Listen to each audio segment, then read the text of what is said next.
को पावन अपनी हाजिर से कृष्णाय वासुदेवाय हरिये परमात्मने न क्लेश नाशाय गोविंदाय नमो नमः गोविंदाय नमो वसुदेव सुतम देवम कंसानूरमर्दनम देवकी परमानंदम कृष्ण जगत गुरु कृष्ण वंदे श्री कृष्णा शरणौ मम श्री कृष्णा शरणौ मम श्री कृष्णा शरणौ। अभाग्यशाली कल्याणकारी मेरी देवियों, बड़भागी गीता के पैरोकारों, मेरे सज्जनों, धार्मिक भाइयों, आओ मन को एकाग्र कीजिए, जोड़ दीजिए अपने भगवान के अत्यंत मधुर एवं कल्याणकारी वाणी में। कलयुग में भगवान जी की वाणी के सुनने के अवसर बहुत थोड़े, इतना जीवन गुजर गया, हमें कभी नहीं मौका मिला। अब भगवान जी ने पता नहीं कौन सा हमारा पुण्य देखा है जो अचूक वाणी का श्रवण करवा रहे गए।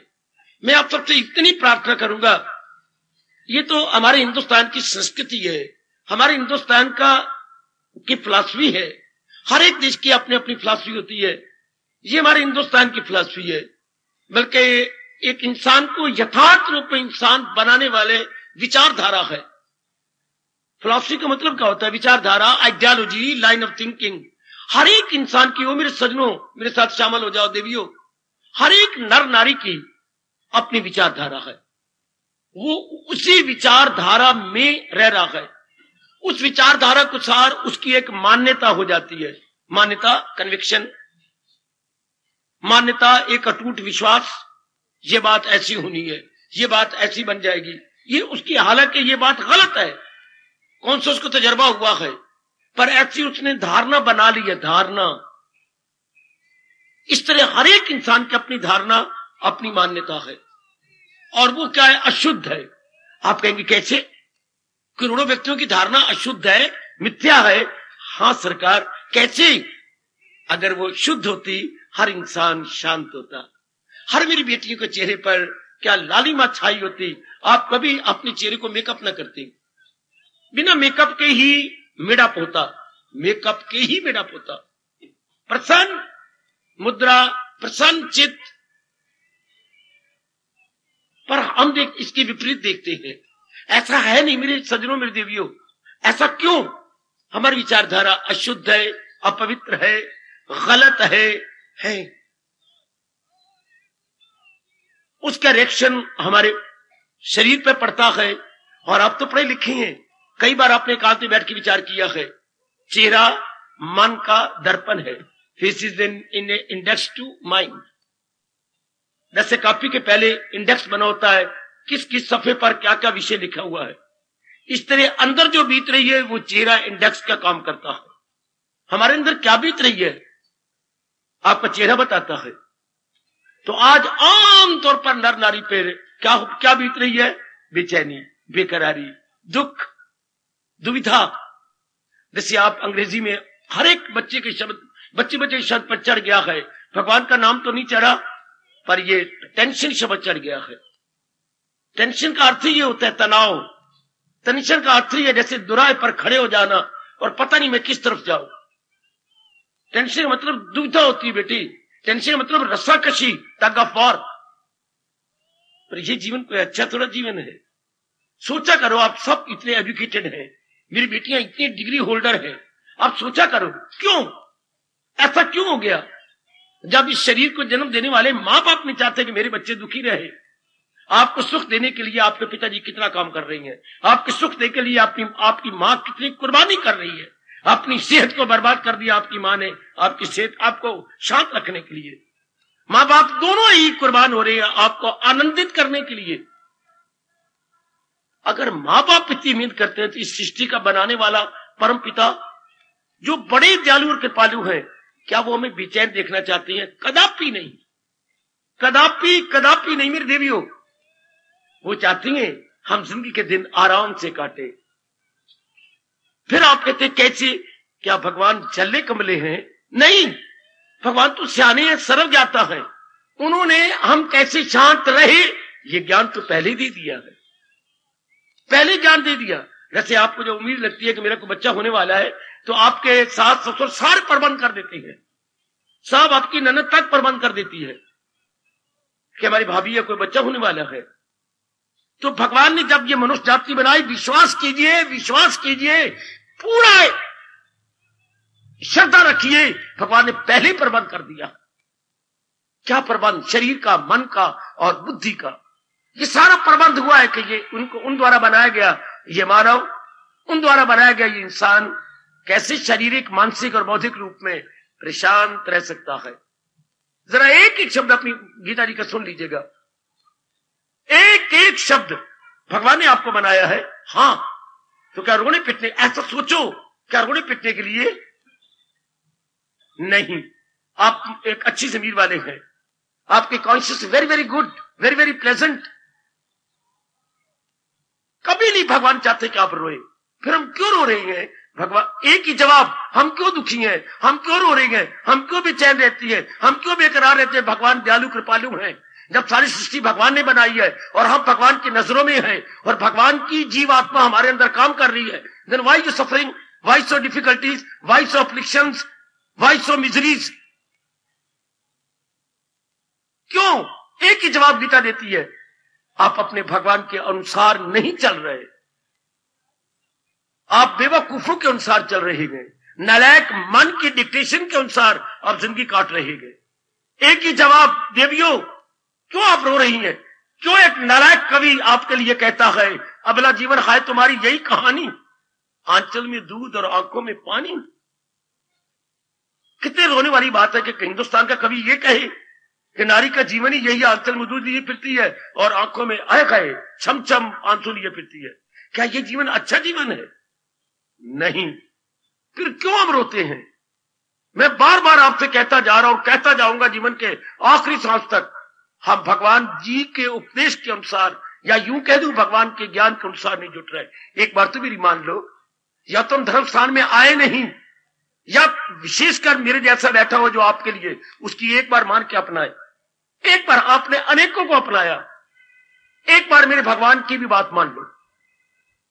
और मैं वो तो नहीं कि 4 दिनों का बड़ा धोखा देके मैंने कहीं जाना है आपके लिए, मैं तो आपके लिए सारी जिंदगी काट देनी, मैं यहीं का हूं, यहीं रहने वाला हूं और हमें आपके पास ही हूं। आप आजमा के देखो कितना हम शांत हो जाते हैं जब भगवान जी के ज्ञान अर्थात उच्च विचारों को ले लेते हैं। ज्ञान का मतलब क्या होता है मेरे सज्जनों? High thinking. वो मेरी पढ़ी लिखी बेटी, ज्ञान का मतलब हाई थिंकिंग, उच्च विचार, तात्विक विचार, फिलोसफिकल थॉट्स है। एकदम हमारे विचार बदल जाते हैं। हमारे अंग तो बदलने नहीं, यही अंग रहेंगे, यही मस्तक रहेगा, यही गालें रहेंगी, यही नाक फुंडा हुआ रहेगा, यही भुजाएं रहेंगी, यही हाथ रहेंगे, ये सारे अंग हमारे यही रहेंगे, लेकिन हमारी विचारधारा बदल जाएगी। Here lies the main point. और धर्मस्थान का मतलब भले धर्मस्थान नहीं पूरा कर रहा है जो उनका अर्थ था। आज आप प्रत्यक्ष देख रहे धर्मस्थान में दुकानें बन के रह गई हैं। जैसे आप कमाती हैं और रोटी खाती हैं, मंदिरों में रहने वाली भी उनकी भी तो नौकरी है। 2-2.5 घंटे पाठ करना है, 2 घंटे बार रहना है, तो आपने 2000 रुपया ले लेना, अपनी गश्ती चलानी है।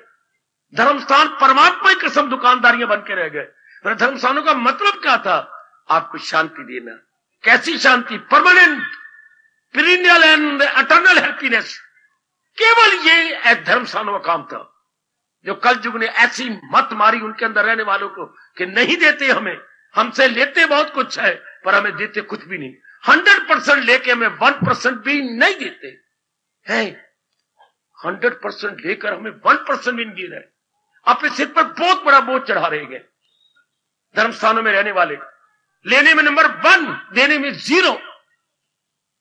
उन्होंने जनता को शांति का तरीका बताना था, विधि बतानी थी। विधि, हां, अब हमारी गवर्नमेंट चल रही है तो की है भारतीय संविधान के अनुसार।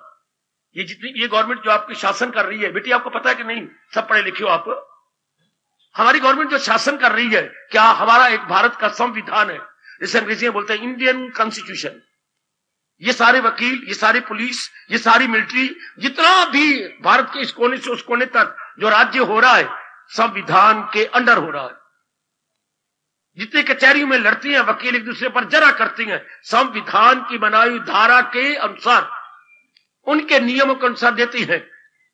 धारा नंबर 418, धारा नंबर 422, धारा नंबर हमें तो याद नहीं, पर वकीलों का दिन रात का यही काम है, उन्हें धारा नंबर भी याद है। वो जज के सामने ये कि सर धारा नंबर इसके अनुसार मैं ये बात इस वकील की काट रहा हूं, ये गलत कह रहे हैं, हमारी कॉन्स्टिट्यूशन ये कहती है। दूसरे को चुप होना पड़ता है, जज को भी एग्री करना पड़ता है, क्योंकि जज ने, वकीलों ने, सब ने करना क्या है, भारतीय संविधान के अनुसार जजमेंट करनी है और उसका न्याय करना है। इसी तरह मेरी देवियों में बड़े प्रेम से कह रहा हूं, हमारे उच्च कोटि के पहुंचे हुए महापुरुष जो शरीर से, मन से परे हट के डीप मेडिटेशन में चले गए। सुनिए राज की बात, डीप मेडिटेशन क्या होता है बच्चे? मेडिटेशन मैंने निर्विकल्प समाधि। समाधि क्या होती है? मन को एक ही ख्याल में जमा देना। सम जमा आ जमा धी, सब मैंने बराबर, आ मैंने चारों ओर से, धी मैंने बुद्धि। जब बुद्धि चारों ओर से हट के एक में लग जाती है, उसे समाधि कहती है।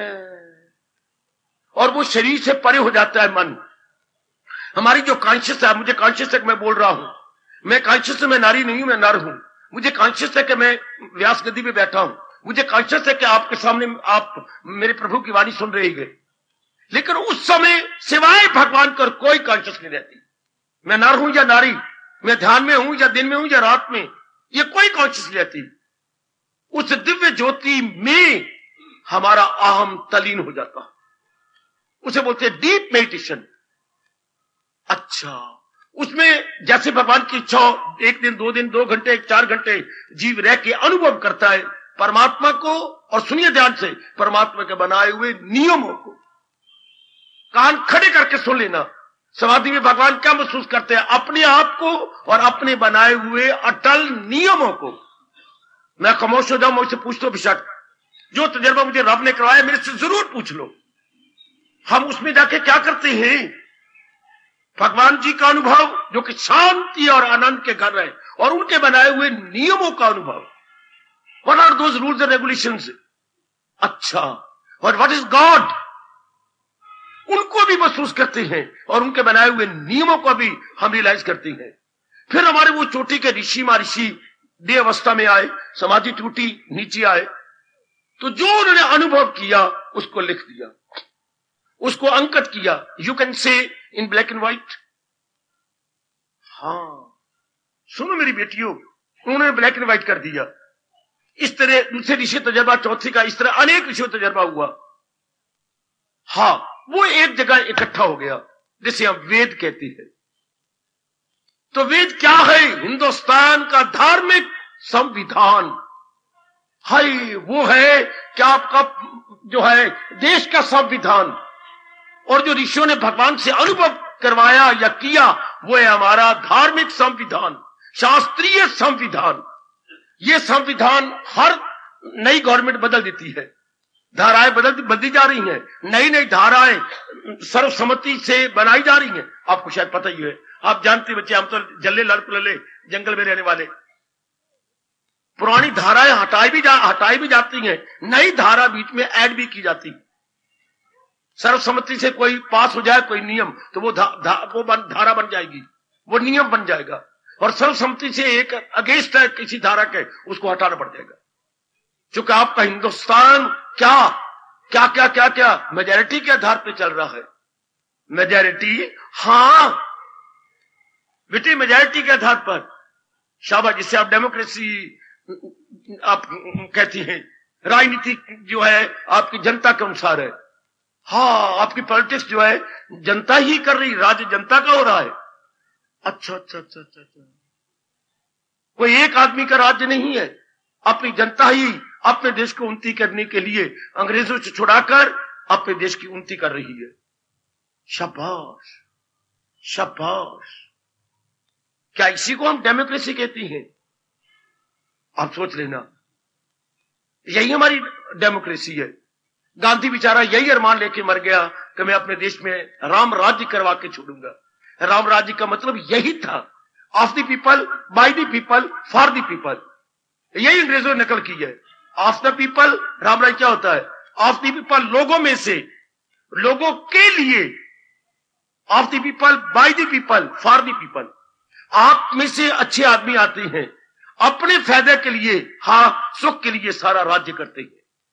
अंग्रेज अपने देश को उन्नति करने के लिए हिंदुस्तान को लूट रहे थे। और ये राजनीति आपकी क्या है?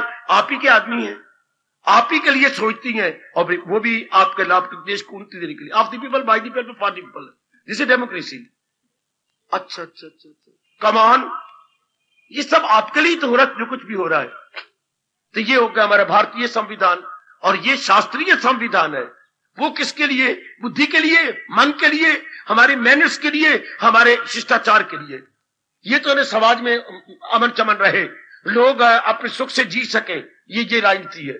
आपस में लड़े नहीं, झगड़े नहीं, हर धर्म मजहब वाला अपनी मान्यता अनुसार अपने दिन काटे, अमन बनाए रखे, और इनको वजीरों में बांट दिया। हर वजीर के अलग अलग काम है। अगर किसी वजीर के कोई काम पूर्ण तो फौरन कहते हैं इस्तीफा दे दो, ये आपके अंदर ये काम हो गया, इस्तीफा दे दो। जरा 3-4 कहीं एक्सीडेंट हो जाए रेलवे, फौरन रेलवे मिनिस्टर के साथ आप इस्तीफा दो, त्याग पत्र दे दो, आपके होते हुए इतने एक्सीडेंट इतने मारे गए, वो लिख के फौरन देते, ए लो मैं अपना धर्म नहीं पूरा कर सका तो मैं मिनिस्टर किस बात का? हाँ, तो बाहर के अमन चमन के लिए ये संविधान है। लेकिन क्या इंसान बाहर है? मैं आपके मन को खींच रहा हूं, क्या हम केवल बाहर हैं? केवल समाज है? केवल हम बाहर लेना देने में रह जाते हैं? नहीं, हम विचार भी हैं, हम इरादे भी हैं। चलो मेरे साथ, हम विचार भी हैं, हम इरादे भी हैं, हम जज्बात भी हैं, हम काम भी हैं, हम क्रोध भी हैं, हम मोह भी हैं, हम लोभ भी हैं। ये नेगेटिव क्वालिटीज किसमें उठती हैं? हमारे अंदर की दुनिया में। बाहर की दुनिया हमारा लेन देन है, हमारा व्यापार है, हमारे रिश्ते नाते हैं। देखिए ये बाहर के मैनर्स है हमारे, और अंदर हमारे क्या हो रहा है? हमारी विचारधारा, हमारे इरादे है, हमारी मान्यता, हमारा धर्म, ये हमारा अंदर का काम है। तो ये बने रहे और हम आंतरिक उन्नति कर जाए, ये तो होगा लौकिक उन्नति। कारोबार अच्छे रहे, ये गवर्नमेंट का काम है, हम लड़े नहीं, गवर्नमेंट का काम है अमन चमन बनाए रखना। इसी के लिए पुलिस है, मिलिट्री है, कोई देश को आपका नुकसान ना पहुंचाए, आपकी मिलिट्री है। ये तो बाहर के काम है सारे। एक्सटर्नल पीस के लिए आपकी गवर्नमेंट है, लेकिन इंटरनल पीस के लिए वो मैं कुर्बान, वो मैं कुर्बान, वो मैं कुर्बान, वो मैं कुर्बान। ये तो एक्सटर्नल पीस बनाए रखते हैं जितनी इनका बात चलता है। आपके स्टेट में बाहर का अमन चमन बना रहे, बड़ी कुर्बानी करते हैं जितना इनका बस चलता है।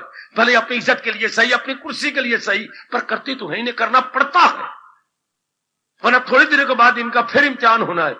अभी आपके जनवरी में इम्तिहान हो, सारे फेल कर दिए जाएंगे, सारे फेल टट्टी मेल, और एक ऑर्डिनरी मैन बन के रह जाएंगे, फिर इनको आपकी जरूरत है। अच्छा, ये चलता रहेगा, बाहर के अमन चमन बना रहेगा। लेकिन ये सोचिएगा, जो धर्म स्थान आपको बताते हैं, आंतरिक शांति किसके लिए, कहां से मिलेगी? ये तो बाहर का हो ना, आंतरिक शांति अंदर की, मन की, बुद्धि की, चित्त की। ये फिर आपका भारतीय संविधान धार्मिक संविधान है, जो अनुभवियों ने अनुभव करके भगवान से दिव्य प्रेरणा लेकर के बनाया। ये संविधान बदलते रहेंगे, लेकिन धर्म का संविधान कभी नहीं बदलेगा, क्योंकि वो महाराज जी के अटल नियमों के आधार पर चल रहा है। कोई कदर करे ना करे, खुद अपने बेड़ा गर्क करेगा। सुने मेरी बेटी, यह संविधान हर 5 साल के बाद या 5 साल के अंदर भी बदलता रहेगा, बदल चुका है, आगे भी बदलेगा। इसमें क्या होगा? संशोधन होगा, संवर्धन, संशोधन, रिवाइज एंड एनलार्ज होता रहेगा। मैं अंग्रेजी 2 शब्द बोल रहा हूं, रिवाइज एंड एनलार्ज, ये होता रहेगा बच्चे, जिसे संशोधन और संवर्धन बोलते हैं। ये बार के हाय मेरे टुकड़े टुकड़े हो जाए मेरी बेटी, भारत धर्म के संविधान में ना कहीं संवर्धन होगा ना कहीं संशोधन होगा, क्योंकि वो महाराज जी के प्यारों ने अनुभव करके भगवान से लिया। युग युगांतर गुजर गए, आपका धर्म ज्यों का त्यों। धर्म ऐसा नहीं कि आप अगेंस्ट हो गए, ये नियम बदलो। नियम, वो नियम सत्य के आधार पर है, नहीं बदले जा सकते। समझे वो मेरी बेटी, धार्मिक नियम नहीं बदले जा सकते। धार्मिक नियम ऐसे रहेंगे, लाख आदमी करोड़ हो जाए, नहीं भाई, क्या 8 महीने की गर्मी और 4 महीने की सर्दी होनी चाहिए? पेट मरो, ऐसा नहीं हो सकता। जो रब ने बना दिया अब तक चल रहा है, चलता रहेगा। जैसे अंदर का सिस्टम भगवान चला रहे को बदल के दिखाए, कोई बाहर की भगवान के प्रकृति को बदल के दिखाए, जो महाराज जी ने नियम बनाए हैं कोई बदल के दिखाए, कि पहले बुद्धि में इरादा होता है फिर विचार उठते हैं, ये कोई बदल के दिखाए है। विचारों अनुसार कर्म होते हैं को बदल के दिखाए, कर्मों अनुसार आदात बनती को बदल के दिखाए, आदात अनुसार चरित्र बनता है को बदल के दिखाए, चरित्र अनुसार खट्टा मीठा फल मिलता है को बदल के दिखलाए। हजारों साल गुजर गए बच्चे, जिसे हम जन्म जन्मांतर युग युगांतर कहेंगे। अब ये नियम है, जैसा इरादा वैसे विचार, जैसे विचार वैसे कर्म, जैसा कर्म वैसी आदात, जैसी आदात वैसा चरित्र, जैसा चरित्र वैसा सुख या दुख।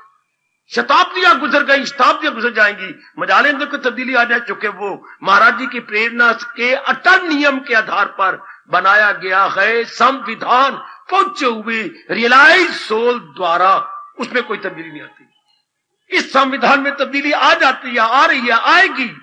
अंदर के संविधान में कभी तब्दीली नहीं आ सकती, जो पहले ही परमात्मा द्वारा प्रेरित है। बेटे, डिवाइन इंस्पायर्ड, क्या divine loss, divine inspired divine loss, वो लाई ऐसी नहीं मिल सकती। जब से आप देख रहे हैं तब से देख लीजिएगा, तब से आप कर रहे हैं कि सत्य का बोलबाला। अब ये वेदों का फर्क, सत्य में वजह थे, कितने युग गुजर गए, अब तक क्या नियम बदला कि सत्य सत्य की जीत होगी। अब ये नियम ही प्रकाश परमात्मा ने ऐसा बनाया कि सत्य का बोलबाला झूठे का मुंह काला। तब से लेकर अब तक सत्य का बोलबाला ही होता है। भगवान पक्ष भी सत्य का लेंगे, असत्य का नहीं। असत्य की ओर शैतान होते हैं, सत्य की ओर भगवान। अब शुरू से नियम चल रहा है, रामायण ने यही बतलाया, महाभारत ने यही बतलाया, और आजकल भी आपको यही बतलाया जा रहा है। ये होते हैं अटल नियम, परमात्मा द्वारा बनाए गए, उन्हीं को प्रकट करना हमारे जैसों का धर्म होता है कि आप जैसे क्लियर कर दें, आप जैसे को बता दें, ताकि आप अक्खी देख के मक्खी ना निकले, आपको समझ आ जाए कि मैं क्या कर रही हूं, अपने साथ क्यों वैर कमा रही हूं। क्योंकि भगवान का ये नियम है, इंसान खुद अपना ही गम खार गए, वो अपना ही बदखाओ गद्दार है। पता गीता क्या कह रही है? क्या इंसान खुद ही अपना मित्र है और खुद ही अपना वैरी। कभी ना भूलना, हम खुद ही अपने मित्र हैं। कब? जब भगवान के नियमों को अपनाएं तो मित्र, और भगवान के नियमों को वायलेट करें, तोड़ें, हम अपने साथ वैर कमाएंगे। कितना चोटी का ये नियम है, कितनी चोटी गर्मा गर्म चेतावनी है। मैं खुद ही अपना मित्र हूं जी, मैं खुद ही अपना वैरी हूं। कब? मैं अपने सृष्टि बनाने वाले के अनुसार जुट जाऊं तो मैं अपना मित्र हूं, अपना हितैषी हूं। अगर इनके उल्ट जा रहा हूं तो मैं अपने साथ वैर कमा रहा हूं, क्योंकि अपने भविष्य को मैं काला कर रहा हूं। सुन लो मेरे खासकर जवानों, ओ मेरी युवा प्राप्त बेटियों, सुन लीजिएगा। और हम 4 दिन आए शांति से काटने के लिए। इतनी बात तो जान लो कि दुनिया बनाने वाले के अनुसार मैं जुटूंगी तो जीवन के 4 दिन आराम से काटूंगी। देखो, गीता का पन्ना पन्ना मैं नहीं कहूंगा, श्लोक श्लोक भी नहीं कहूंगा, गीता का शब्द शब्द पुकार पुकार के आपको कह रहा है भगवान का फरमान। क्या जो है मेरी तालीम पर घर, जो मेरी शिक्षा के अनुसार अपने जीवन को बना रही है, वो देखो आगे एक एक शब्द पुकार के कह रहा है, अगर मुझको मन में बसाएगा तू हर रोग से पार जाएगा तू।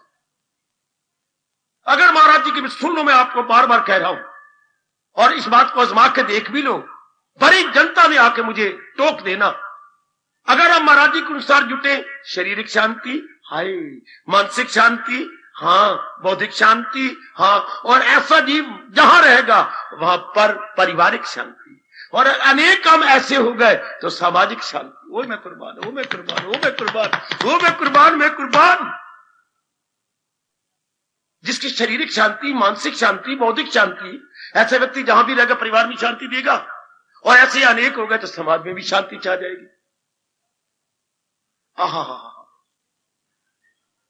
आजमा लो, आजमा ले मेरी मैया, मेरी बेटी, आजमा ले मेरे सारे बुजुर्ग और मेरे सारे आशा से भरे हुए मेरे भाई, सब आजमा ले। ये अटल नियम है। जैसे दिन के बाद रात और रात के बाद दिन अटल नियम है, इस तरह ये अटल नियम है कि भगवान के उपदेश को अपनाने वाला बिल्कुल शांत हो जाए, बिल्कुल शांत। हमारे इरादे पवित्र, हमारे विचार पवित्र, हमारे कर्म पवित्र, तीनों पवित्र हो जाएंगे।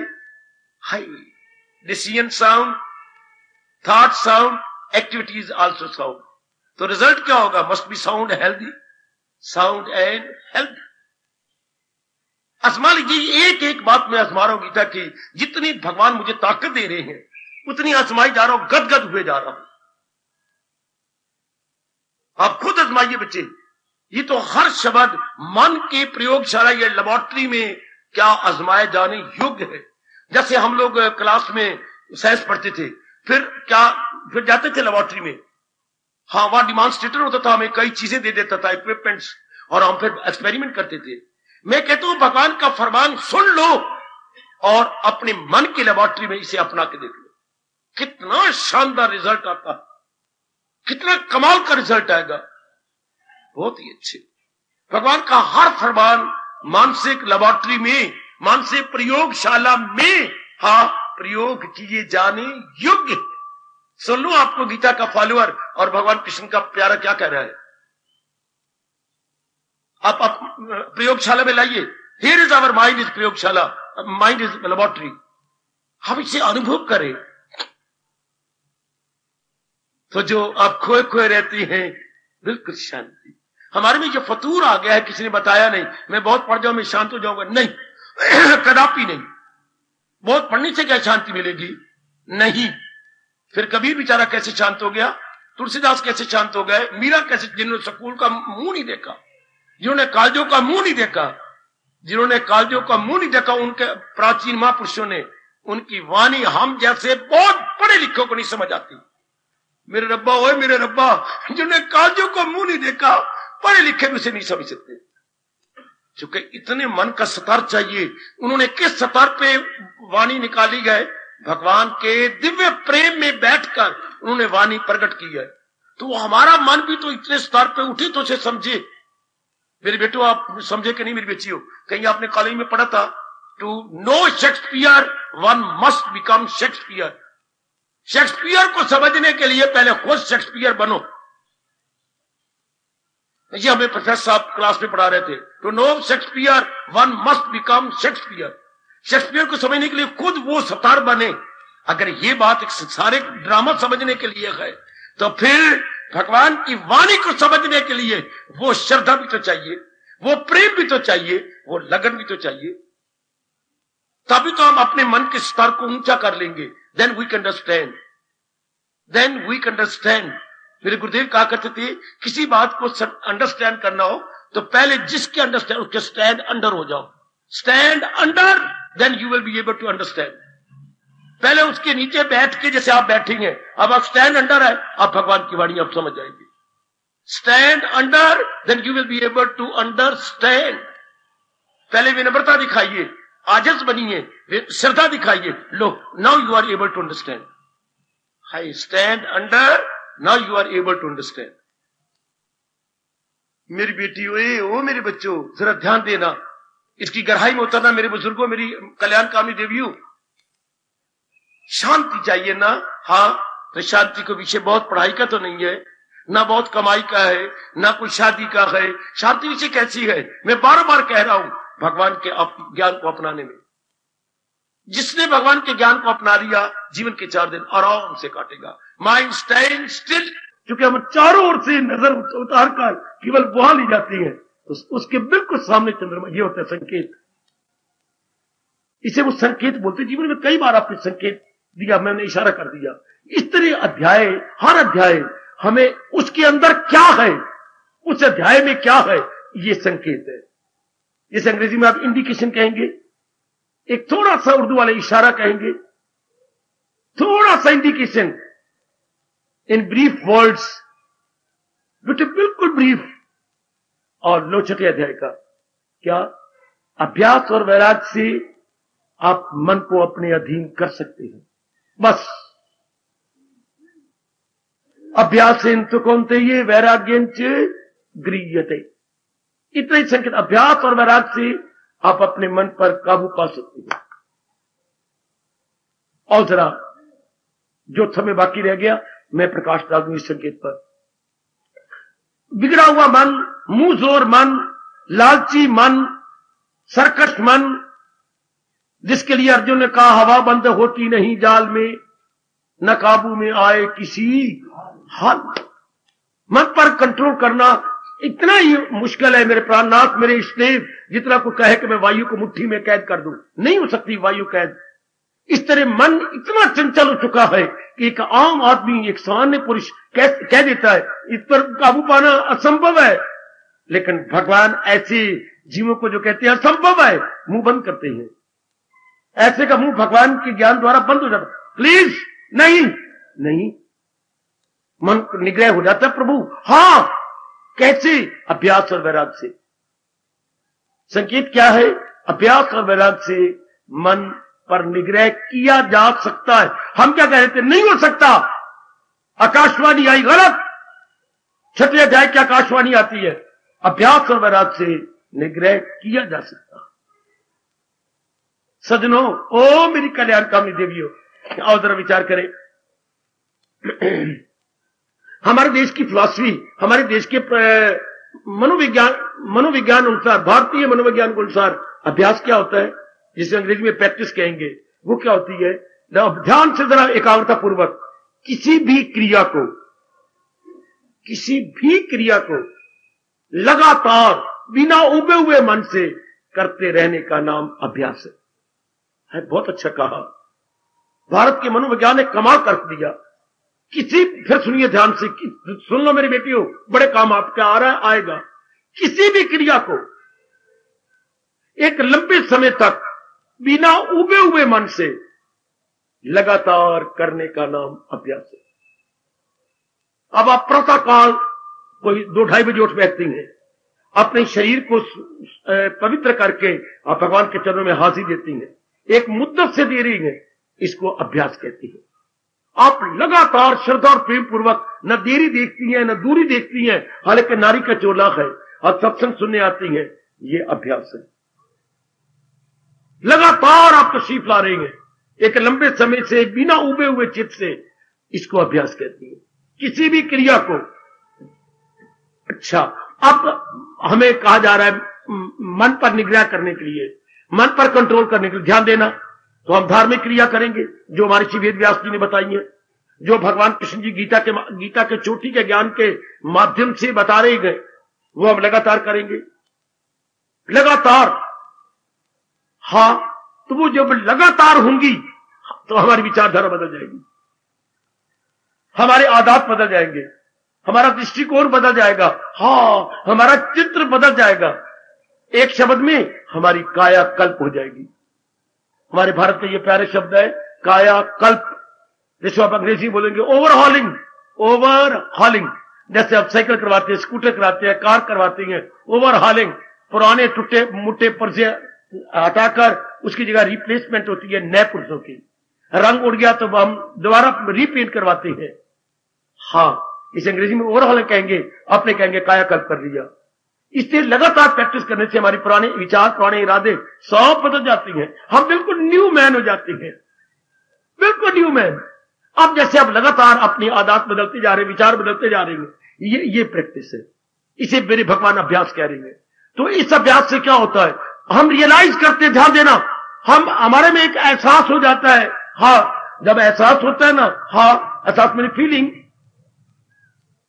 एहसास मैंने विशेष प्रकार का अनुभव होना। क्या? जब एहसास होता है तो रोने लग जाते हैं, हम एक हाथ में चले जाते हैं, हम रोते रहे। क्या अब रियलाइज करेंगे मैंने कैसे गंदे गंदे इरादे करके अपनी आयु तबाह कर डाली। ये जिसे रियलाइजेशन, इसको एहसास कहती है। कैसे मेरे गंदे गंदे विचार थे, मैंने अपने जोबन को बर्बाद कर दिया, मेरे प्रभु मुझे क्षमा करना। कैसे मेरे गंदे कर्म मेरे से हुए गए, मेरा खाना गंदा, मेरा पीना गंदा, मेरे मित्र गंदे, मैंने शरीर के अंगों का दुरुपयोग किया, मेरे प्रभु मुझे माफ करना। एहसास ये कब हुआ? जब आपने लगातार धार्मिक प्रैक्टिस की। ही इज ए रेवोल्यूशनरी, क्या रियलाइजेशन, रेवोल्यूशनरी बेटे, क्रांतिकारी ये है आपका अभ्यास, क्रांतिकारी तब्दीली आ गई और आप में एहसास पैदा हुआ। एहसास जीव को रुआता है, बाबा रुआता है नहीं, इससे महर्षि वेदव्यास रोना नहीं कह रहे। ये क्या, ये एहसास है, ये कैसा एहसास है जो रुआ रहा है? ये आंसू गिर नहीं, ये आंसू नहीं गिर रहा है, हमारे द्वारा किए गए पाप आंसू की शक्ल में बाहर गिर रहे हैं। ओ मेरे रब्बा, ओ मेरे रब्बा, ओ मेरे रब्बा, ओ मेरे रब्बा। हमारे जो अनवांटेड एक्टिविटीज थी, अनवांटेड एक्टिविटीज, इलीगल एक्टिविटीज, बाबा improper activities, unwanted, illegal, improper, जो हमारी एक्टिविटीज थी मेरे सजनों, मेरे देवियों, वो आंसुओं द्वारा बाहर आते। जैसे मेरे महापुरुषों ने कहा, सब खा पी के चले गए, मां भी घर में बैठी है। हाँ, मां ने पतीली में जो जिसमें आलू उलू और सब्जी बनाई गई थी, सर्दियों की बहार, अब आधे बर्तन मांजने। मैं अपने घर की बातें बताता हूं, आजकल के नहीं कि नुकरानी आएगी बर्तन पड़े रहेंगे और मांजेगी, नहीं, मैं तो अपने घर की बातें मैं आंखों से देख के आया हूं। अब क्या हुआ, मां ने पतीली में पानी डाला, आंच पे रख दिया। अब धी अंदर से आई, मां ये तो पतीली में पानी डाल के फिर आंच पे रख दी, कुछ सब्जी बनानी, आलू बनाने, कुछ चने बनाने। पुत्र नहीं, कमली ना बन, आप बर्तन मांजने नहीं, मांजने। पतीली कैसे मांजेगी, इसमें घी जम गया, हल्दी जम गई, कई चीजें जमी पड़ी है, तो कैसे मांजेगी? तो पति मैंने पानी डाल दिया है और पानी डाल के आंच पे रख दिया है, पानी गर्म होगा ना, हाँ, तो जो अंदर पिघली पड़ी है सब्जी वो सारी गर्म हो जाएगी, पिघली हुई, क्षमा, जो जमी हुई पिघल जाएगी ना। इस तरह का जब एहसास हो के हम आंसू बहाते हैं, जो हमारे जमे हुए पाप पिघल के बाहर आते हैं। ये रोना नहीं, इसको रोना ना कहना, रोना कई प्रकार का होता है। ये क्या है, ये रोना नहीं, ये पश्चाताप है, इसे हम बोलते हैं प्रायश्चित। This is power of repentance, realization of repentance. हम रिपेंट करते, मुझे ऐसा नहीं करना चाहिए था। ये कब हुआ? जब हमारे इरादे पवित्र हुए, विचार पवित्र हुए, कर्म पवित्र हुए, भगवान जी की हमने संगत की, उधर भक्ति भाव हमारे में बढ़ने लगा। ये सत्संग गीता जी का, इसके हाई थिंकिंग आप में जाने लगी। Now here is a very good revolution. ये एहसास करेगा तो एहसास होगा, देखो मैंने वो नहीं करना था, क्या अब आप फिर वो करोगे? नहीं। जिनके लिए आप रो रही हो फिर करेगी? क्या गंदी सोबत जाएगी? नहीं बाबा, सवाल ही नहीं आता। क्या आप पिक्चर जाओगे? नहीं बाबा। क्या आप अंगों को नंगा मुनंगा करोगे? नहीं बाबा, बेवकूफी में ऐसा होता रहा। क्या आप और कोई बार के फ्रेंड बनाओगे? नहीं, मर जाऊं मैं। ये अब नहीं हो सकता, वो बेवकूफी में हुआ। क्या वो गंदे कर्म मेरे बेटा तो करेगा? नहीं, कभी नहीं हो सकता। क्या मां बाप को धोखा दोगे? अपनी पत्नी को आप धोखा दोगे? नहीं, नहीं हो सकता। पुराने गंदे कर्मों को रियलाइज करके, पुराने इरादों को, पुराने विचारों को, पुराने कर्मों को, पुरानी गंदी सोबत को रियलाइज किया कि मैंने अपने साथ वैर कमाया, ये मित्र मेरे साथ वैर कमा रही हैं, क्या फिर इनके साथ जाके शराब पियो? कभी भी नहीं, मैं अपने टुकड़े कर दूंगा। शराब आप नहीं पी सकता।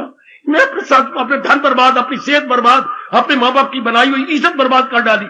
आप दोबारा तो नहीं करोगे ना? नहीं। कुकर्म दोबारा नहीं करना। नहीं। गली मोहल्ले में छेड़ना जानबूझ के आप कभी भी नहीं। मेरी बहनें हैं, मैं इनका भाई हूं, मैं थप्पड़ मारता हूं अपने आप को, मैंने बेवकूफी की। अब दोबारा तो नहीं करोगे ना? ये दोबारा जो जितनी भी बैड एक्टिविटी जो नहीं होगी ना, हाँ, इसी को वैराग कहते हैं।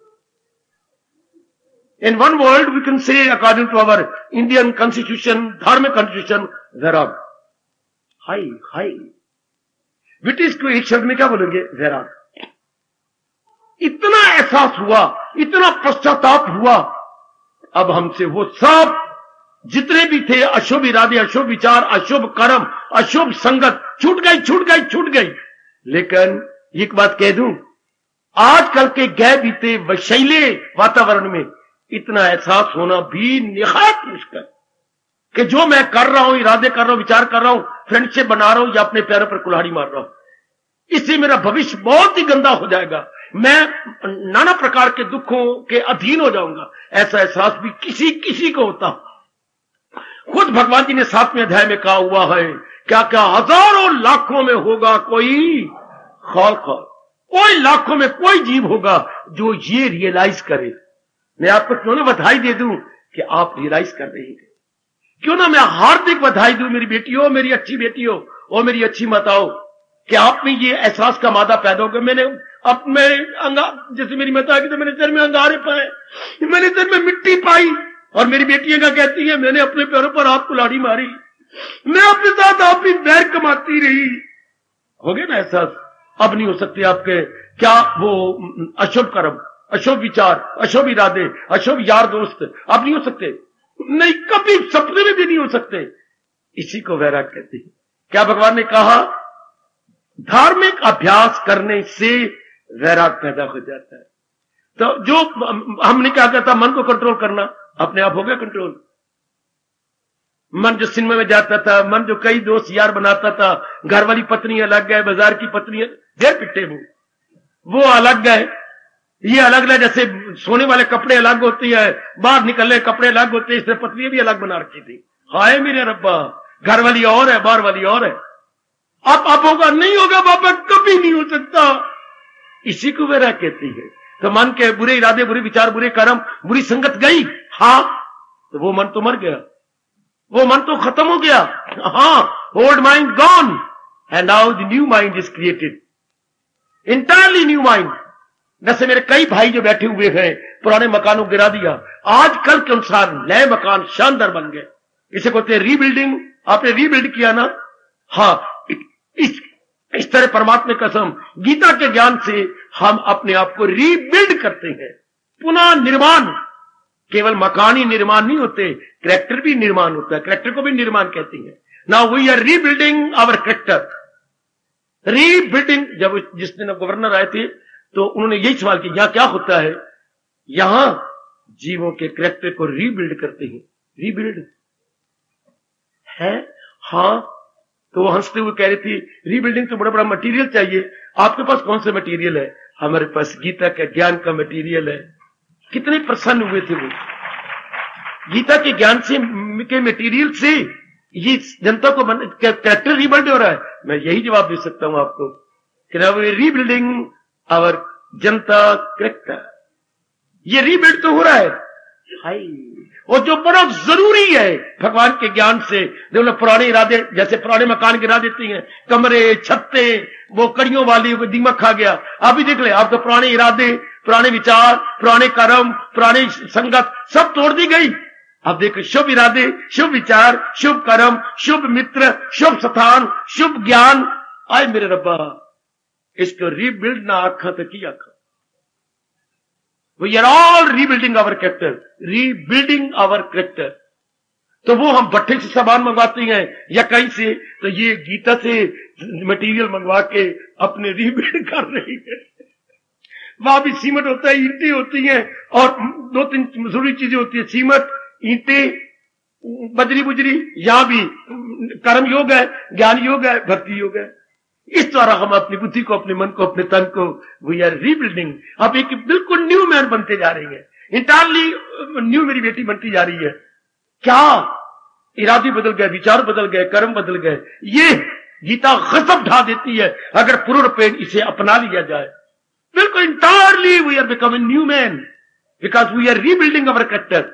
कैरेक्टर में क्या होता है? अगर मेरे से पूछो ना, कैरेक्टर किसे कहती है? आम क्षमा चल रहा है, फलाने कैरेक्टर गया बीता है। नहीं पुत्र, मेरे सुनो, भगवान कृष्ण गीता में कैरेक्टर किसे कहती है? सुनिए, इरादा प्लस विचार प्लस कर्म इज इक्वल टू कैरेक्टर। इरादा में विचार, विचार में कर्म। अगर ये तीनों ही किसी के अशुभ है, उसका बैड कैरेक्टर। अगर तीनों ही शुभ है तो गुड कैरेक्टर। मान जाओ, मान जाओ, शुभ इरादा, शुभ विचार, शुभ कर्म, हाँ, is equal to good character. अशुभ इरादा, अशुभ विचार, अशुभ कर्म is equal to bad character. तो बैड कैरेक्टर का परिणाम नाना प्रकार के रोग, नाना प्रकार की कमियां, नाना प्रकार के दुख।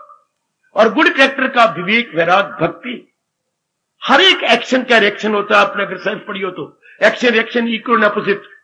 थर्ड लॉ ऑफ मोशन, आपका न्यूटन का मोशन का थर्ड लॉ है। एक्शन का रिएक्शन होता है, आमने सामने और बराबर होता है। Action reaction equal and opposite. If my action is good, reaction must be good. If my action is bad, reaction must be bad. कितना ये नियम अटल है जो हम जैसों को आपको प्रकट करनी है, आपको बता दी ना है।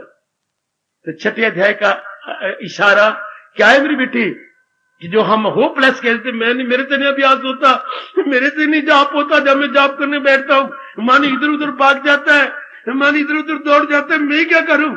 आवाज आती है, नहीं रो नहीं, होपलेस नहीं, होपफुल, होपलेस नहीं, होपफुल। कैसे? अभ्यास और वैराग द्वारा मन पर निग्रह हो सकता है। हाँ, शाबाश। जैसे लड़का रोता हुआ, डॉक्टर ने कहा तेरा केस होपलेस है, होपलेस कह दिया। हाँ, तू चंद दिनों का मेहमान है, फिर मर जाएगा, ये कह दिया। पुत्र तेने सारे आजमा लिए, दिल्ली भी गया और पीजीआई भी हो आया और उधर लुधियाना भी डॉक्टर को दिखाया दिया ना। अब मैं तेरे पिता हूं, मेरा भी कहना मान ले। कहो पिताजी। जरूर मानूंगा। जिंदा रहना है कि मरना है? मैं जिंदा रहना चाहता हूं, मेरी उम्र ही क्या 22 साल तो है सारी, मैं जिंदा रहना चाहता। तो मेरा कहना मान। हाँ मानेगा। लगातार 6 महीने जैसे मैं बता रहा हूं भक्ति का, जब चारों ओर कोई इलाज नहीं होता, हमारे हिंदू धर्म के अंदर जिंदे कोई ना उन्दे रब जी। जब चारों कोने सूने नजर आए, एक कोने पे क्या क्या क्या आशा भरी रोशनी नजर आती है भगवान की। बेटे आप भगवान का भजन कर, भगवान की ओर जाने वाले जीव के होप लेस भी होपफुल हो जाती हैं। असाध्य रोगों का भी इलाज हो जाता है, असाध्य रोगों का भी इलाज हो जाता है। शाबाश। हिस्ट्री में 2, 3, 4 घटनाएं आती हैं, आपको पढ़ी आपने। सबसे पहले मेरी वो आ रही है, हुमायूं बीमार हो गया, बहुत इलाज हुआ हुमायूं का। हाँ, क्या डिक्लेयर होगा?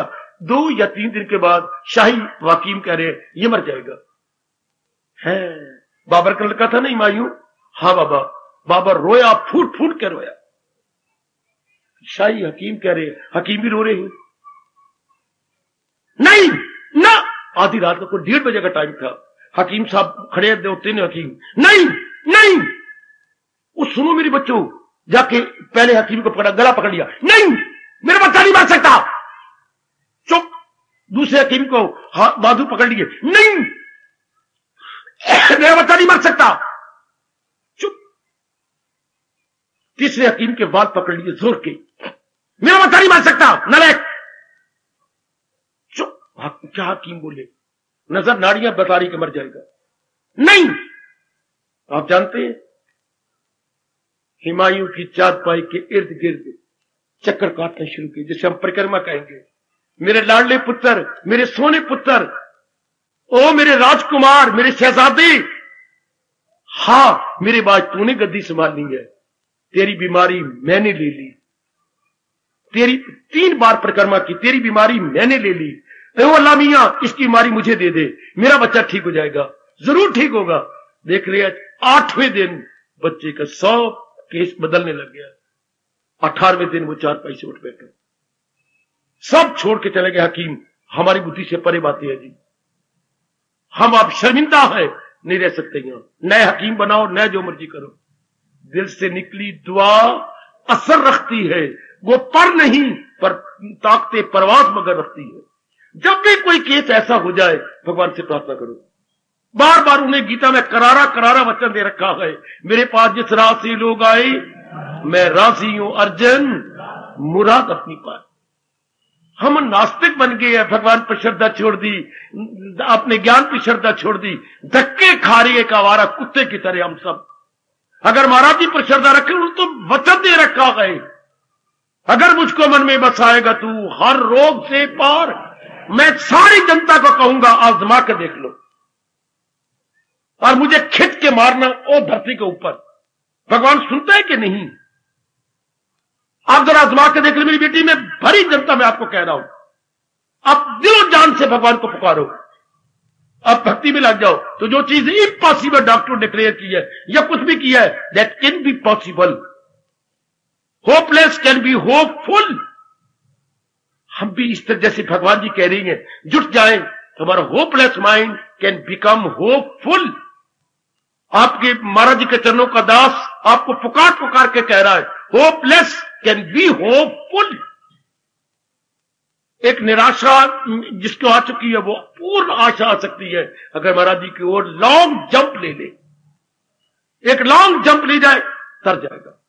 क्योंकि महाराज जी ने गीता संपूर्ण कहां करवाई दे, 18वां अध्याय कौन सा श्लोक, आखिरी 78वां, क्या कहा, जहां है कृष्ण मेरे, और वो कहां होती हैं, जहां उनका ज्ञान है, जहां उनकी श्रद्धा है, वही वो होती है और सब कुछ वहां हो जाता है, सब कुछ वही।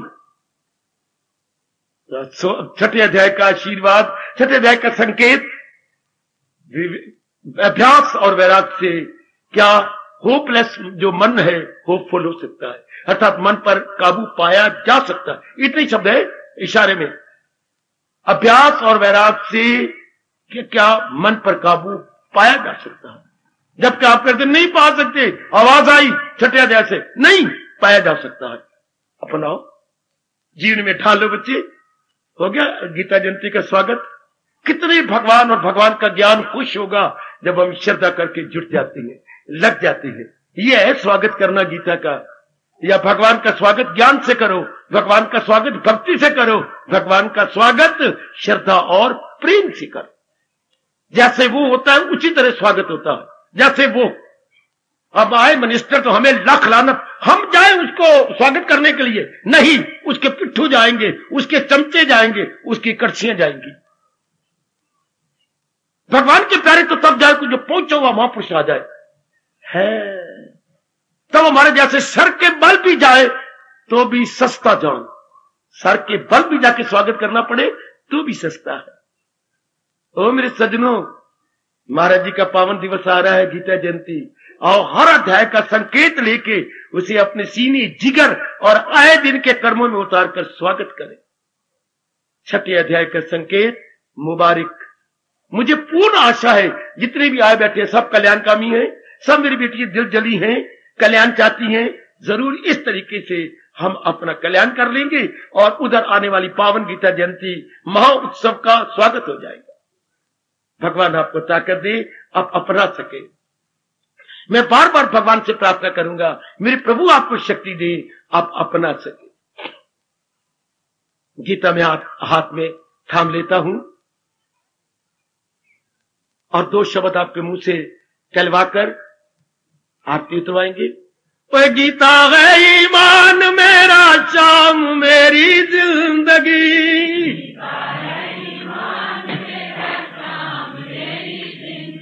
ओए गीता है ईमान मेरा, शाम मेरी जिंदगी,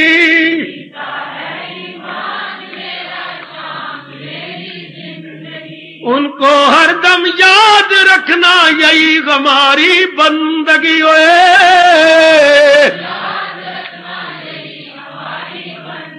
अजी गीता है ईमान मेरा, शाम मेरी जिंदगी, बड़े प्रेम से अजी उनको हरदम याद रखना यही हमारी बंदगी।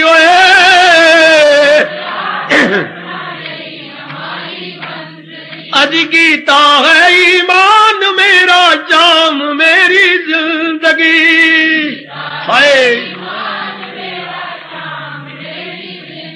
अजी अजी उनको हरदम याद रखना यही हमारी बंदगी, बंदगी भक्ति। अजी गीता है ईमान मेरा, ओ शाम मेरी जिंदगी, आए जाओ जाओ। अजी गीता है ईमान मेरा, ओ शाम मेरी जिंदगी, जाओ। आए उनको हरदम याद रखना यही हमारी बंदगी।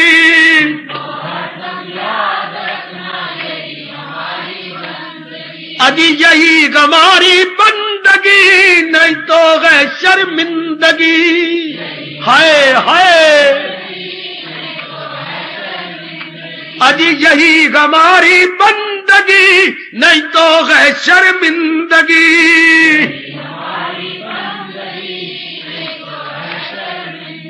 अजी गीता है ईमान मेरा, वो शाम मेरी जिंदगी जाओ उनको हरदम याद रखना यही हमारी बंदगी। जाओ जाओ जाओ ओए गीता है ईमान मेरा शाम मेरी जिंदगी।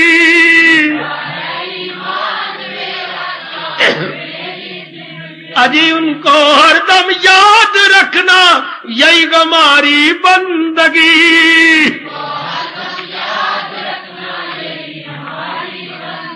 अजी यही हमारी बंदगी नहीं तो गए शर्मिंदगी। हाय अजी अजी यही हमारी बंदगी नहीं तो गए शर्मिंदगी। बहुत अच्छे वह गीता है ईमान मेरा शाम मेरी जिंदगी।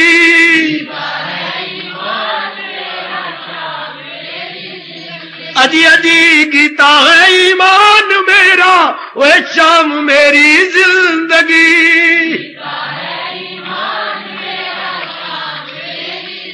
अजी उनको हरदम याद रखना यही हमारी बंदगी।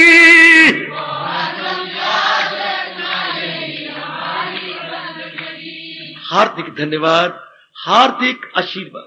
अब अपनी शहंशाह की आज आरती बड़े प्रेम और श्रद्धा से उतारे।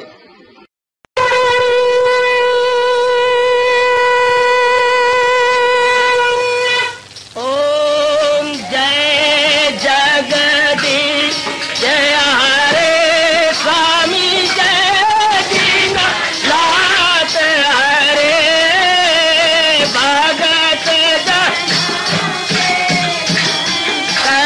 दास जनों के अवगुण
मन धन सब कुछ है तेरा, सब कुछ है तेरा, तेरा तेरे अर्पण तेरा, तेरे समर्पण क्या हे मेरा। हरिओम जय जगदीश हरे, जय जगदीश हरे स्वामी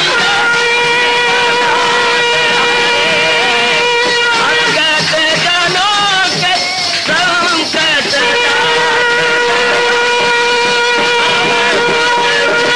धारी सूरत। हरिओम जय जगदीश हरे, जय भगवद गीता, जय भगवद गीता। वने भवन्तु सुखिनः सर्वे सन्तु निरामयाः सर्वे भद्राणि पश्यन्तु मा कश्चित् दुर्भाग् भवेत्। हरिओम शांति शांति शांति। ओम प्रभु इसलिए भगवान कृष्ण की, जगत गुरु भगवान कृष्ण महाराज की सप्ताह सफल करना, इसलिए हार्दिक धन्यवाद।